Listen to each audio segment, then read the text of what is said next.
Today, it takes an expert in ancient writing like world-renowned Harvard professor Frank Moore Cross to examine the inscription. Because even though it is one of the plainest ever found on an ossuary, its letters are so informal that it's very difficult to read.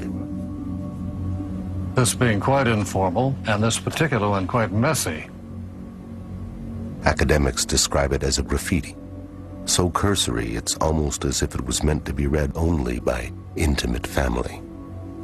There's an X here before the name.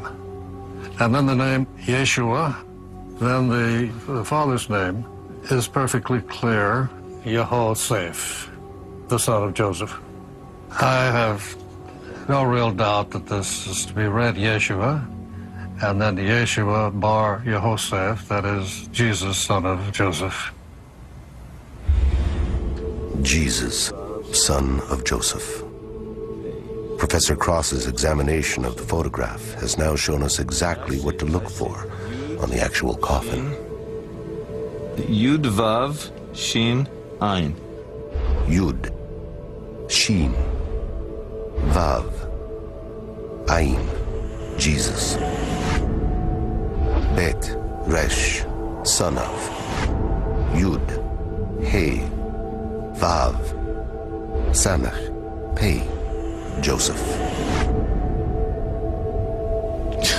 Jesus, son of Joseph. It's quite amazing, eh? Amazing is not the word for it. Can this stone coffin be linked to Jesus of Nazareth? To answer that question, we have to examine all the archaeological evidence uncovered in this family tomb. Does it fit with Christian tradition? Does it challenge certain articles of faith? If the bones of Jesus were to be found in an ossuary in Jerusalem tomorrow, and without doubt, let's say they are definitely agreed to be the bones of Jesus, would that destroy Christian faith? It certainly would not destroy my Christian faith. I leave what happens to bodies up to God. It seems that Christians can accept the possibility that the remains of Jesus were transferred to a family tomb. Thereafter, he could have risen and appeared to his followers as the Gospels report. According to Christian faith, Jesus then ascended to heaven. In theory, the ascension could have been spiritual, leaving his body behind. In fact, those who take a strictly historical approach to the Gospels would expect to find Jesus' remains in his family tomb.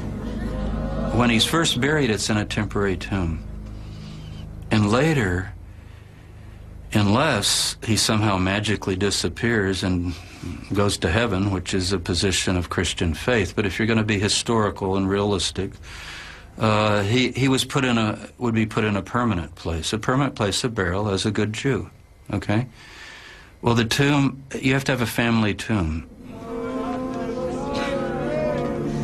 The family tomb of Jesus.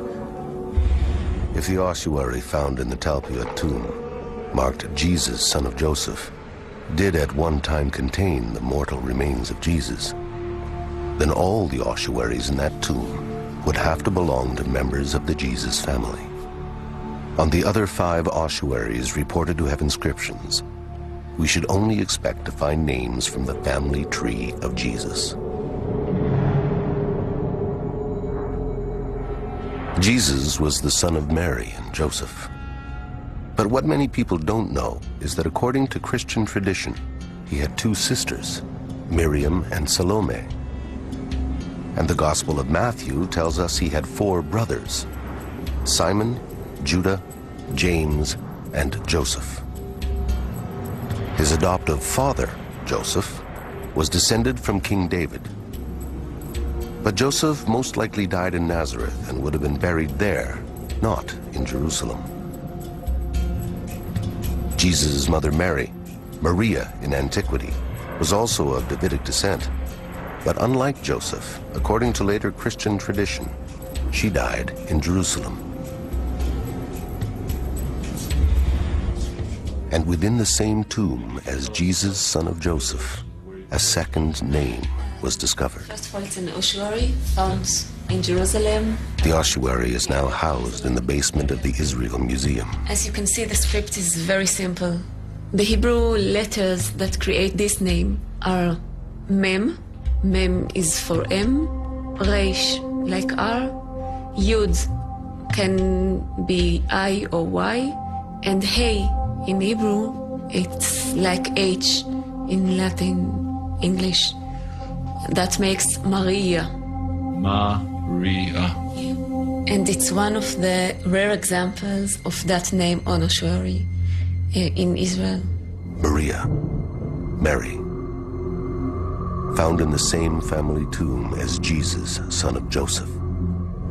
Could this be the Virgin Mary's ossuary?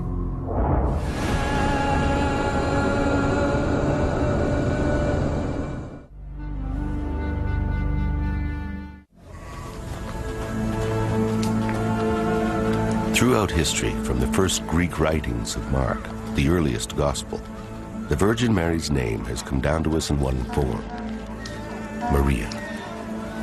It is a Latinized version of the Hebrew, Miriam. After Jesus' death, Mary continued with his teachings and must have gathered a large following. In those times of religious transition, Roman converts also began to follow Jesus.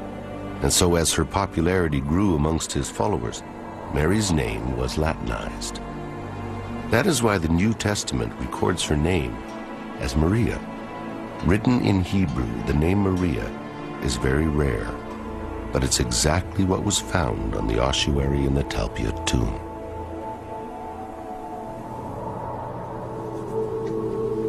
If in 1980, archaeologists had considered, even for a moment, that they had discovered the ossuary of the Virgin Mary, what other family members might they have expected to find next to her?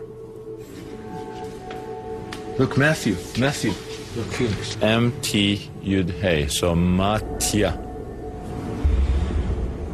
Matya, which is a short form, a nickname, if you wish, of Matithya or Matityahu, which is where we in English got the name Matthew. Matthew. The name, at first, doesn't seem to fit with the Jesus family. The New Testament is made up of the writings of 4 Gospels, attributed to Matthew, Mark, Luke, and John. Matthew, the evangelist, was a disciple of Jesus, but scholars don't believe he was a blood member of his family. However, there is reason to believe that there were many Matthews within the Jesus family. I'll tell you something very interesting. There are 2 genealogies of Jesus. Everybody reads the formal genealogy of Joseph, his adoptive father. It's basically all the kings of Israel and on down. Well-known, great historic names. But the other genealogy is embedded in Luke.